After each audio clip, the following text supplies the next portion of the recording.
of the Microsoft. Fully botched that. We'll have to fix that up when we produce this. Let's try that again. Hello and welcome to today's episode of the Demystifying Microsoft podcast. My name is Nathan Taylor. I am a part of the SourcePath Center of Excellence for Microsoft. We're a team that's here based on one simple belief that Microsoft shouldn't be hard. We want to remove the complexity from the Microsoft ecosystem by owning the challenges our customers shouldn't have to solve themselves. And we're excited today to talk about a really common topic, one of the more common things we're asked about, which is help. One of my 365 users was hacked. We're seeing this all over the place these days. A lot of customers are calling in to our team and saying, "Can you help us? You know, we've been running in Microsoft 365 for years, but all of a sudden I'm having accounts get compromised." We're going to go into some depth today on why that's happening. What are some of the variables contributing to this rise of this issue, and kind of talk through some of the high-level variables involved. In a follow-on episode that we're going to record next week on Monday, we are going to dig into how we assess and harden a 365 tenant to prevent these attacks in the future. So excited to jump into this with you today. So let's dig into the content. First of all, let's talk about maybe some of the terminology here. I used the term hacked in the intro. It's kind of a trendy word, but the real technical term for this is business email compromise. It's the idea of somebody gaining access to your 365 tenant and usually one of your users, one of their accounts, and using that account to perpetrate various attacks on you and your company, your data, and your finances. Most of the time, it's financially motivated. There's still hackers out there who do it for fun, but most of the time, this is a business. These are threat actor communities that are designed to find a way into your and your customers' pocketbooks. We're seeing a lot of it attacking Microsoft 365 these days because it's so prevalent. So many people are on 365. So those attacks have a large set of targets for them to go after. And a lot of times what you're seeing is that somebody gets a token stolen or the password stolen, then they use it to get money out of your company a number of different ways. Invoice fraud is one of the more common ones. They're looking for people sending and receiving invoices. They try to interject and steal one of those invoices, get you to wire the money to the wrong place. We see it sometimes in like gift card fraud or CEO impersonation. Hey, go wire some money over here. We also see it in ways like maybe they use it to send, they compromise an account and send fake, links to other accounts to kind of spread their attack.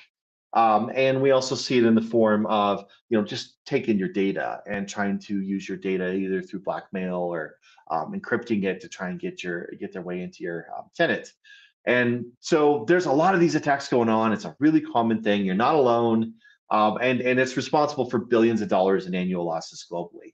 So today we're going to break down how this works, why it happens, why we're seeing an uptick in it, and go from there. So most common entry point is through phishing emails, through some sort of form of getting a user to provide credentials or to steal a token from a user using a fake login page for Outlook, SharePoint, OneDrive, any number of different ways where they try to get somebody to log in. Oh, I've got an email from the CEO.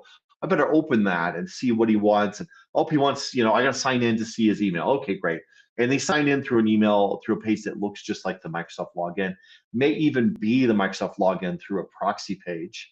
And those fake login pages are looking for a couple things. They're attempting to get passwords, maybe get an MFA token through a proxy page where they're stealing the token, which holds all the security information for that account. Or maybe it's just a site that has a fake invoice, a fake detail that they're trying to get you to download and to engage with. So phishing is the number one entry point. We see that.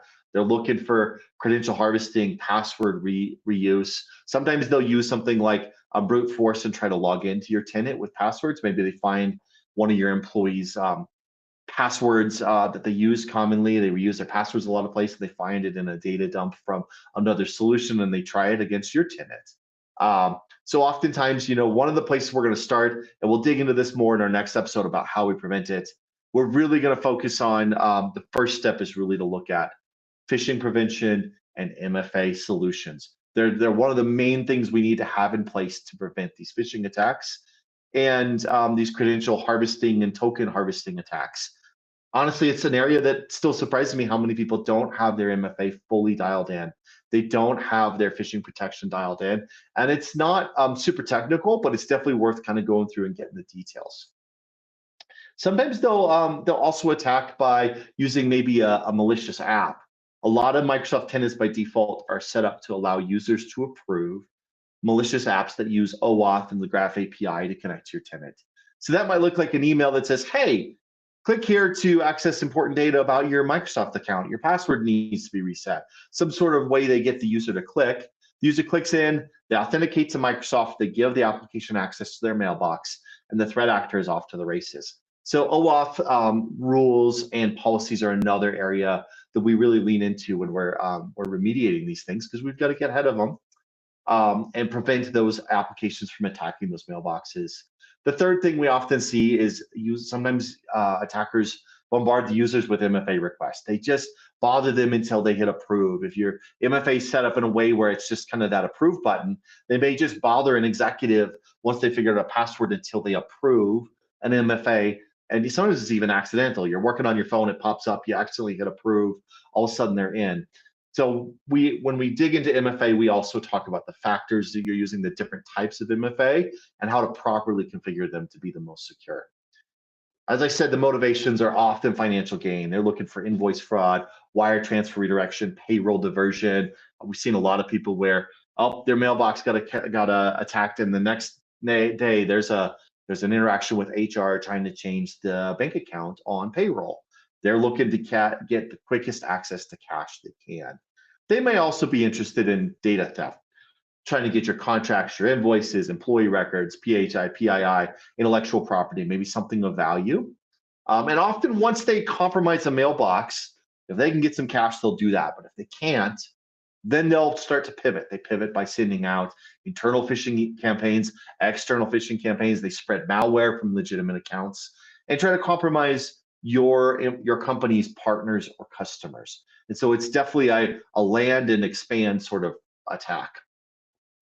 It's really important to talk through what the attackers do after they compromise a mailbox, because this is an area we see a lot of people struggle. They get a mailbox attacked, they realize a password's been stolen, MFA's in play. They go and reset the mailbox, the password on that account, and they think, okay, we've done our remediation. But it's important to understand the things a threat actor tends to do after they compromise a mailbox. First thing they'll often do is they will put in forwarding rules.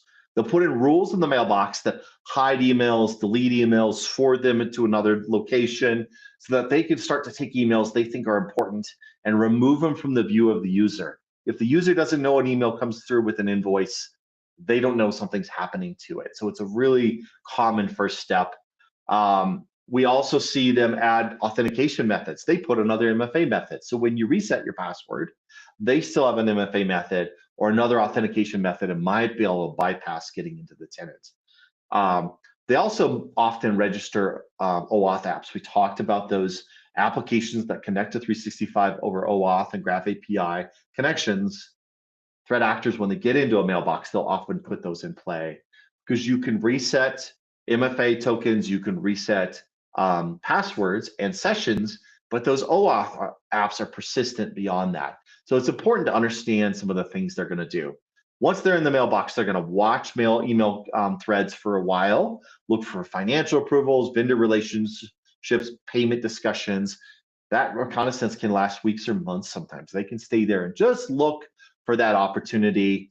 Then they start to move into financial fraud. They're going to move into changing bank account details on invoices, request urgent wire transfers, impersonate executives or vendors, that sort of thing.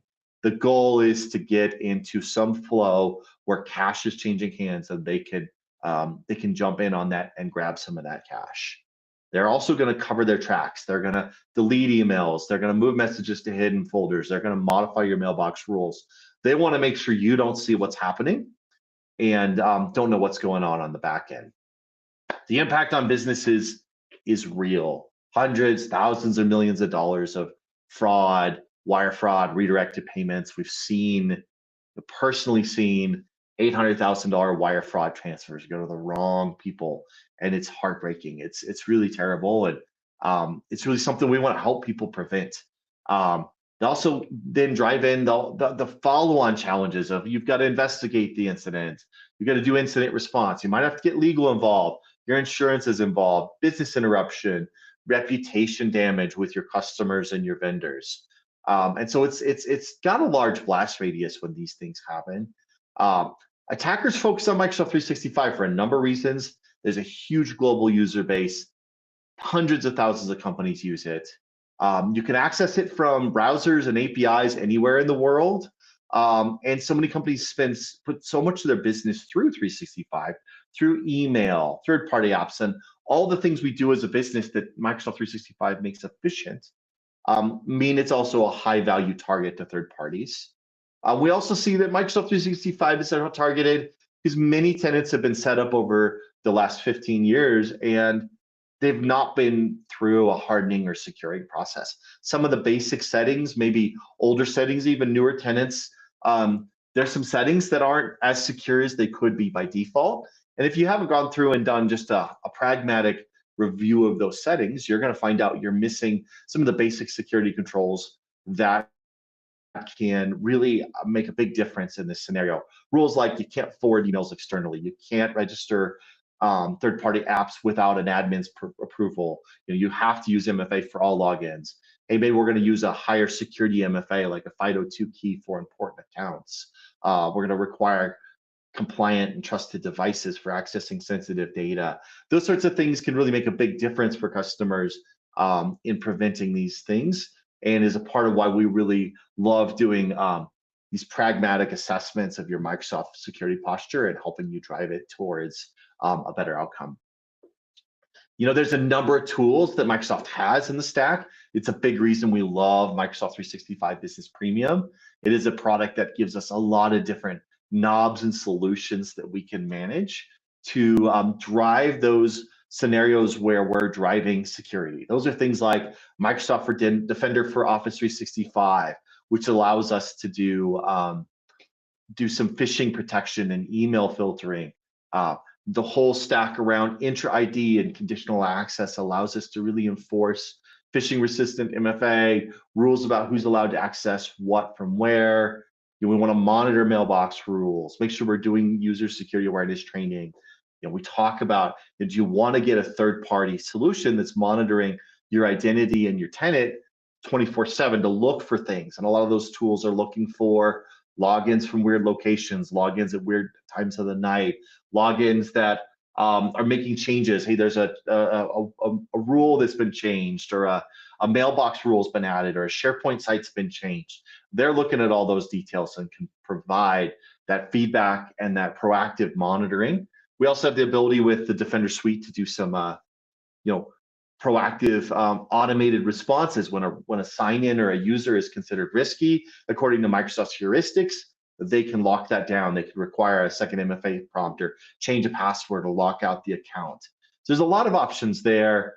And I want to just kind of communicate that it's scary, it's intimidating, it's concerning, it's really humbling and heartbreaking when you do go through one of these attacks. It's not fun. It's not a good feeling. I always have I'm sick to my stomach every time I hear about one. It's just really sad that there's people out there who are spending so much energy to take advantage of other people, but it's not hopeless. I mean, there's a lot of really good stuff we can do in the Microsoft space to really take your tenant and move it to a spot where you can be confident in the security that's in that tenant.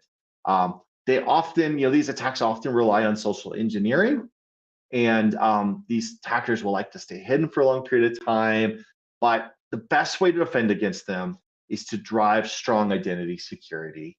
And we're going to discuss that further in our next episode that we're recording on March 16th. We're going to start probably a couple of episodes in a row about how do we assess and harden a 365 tenant.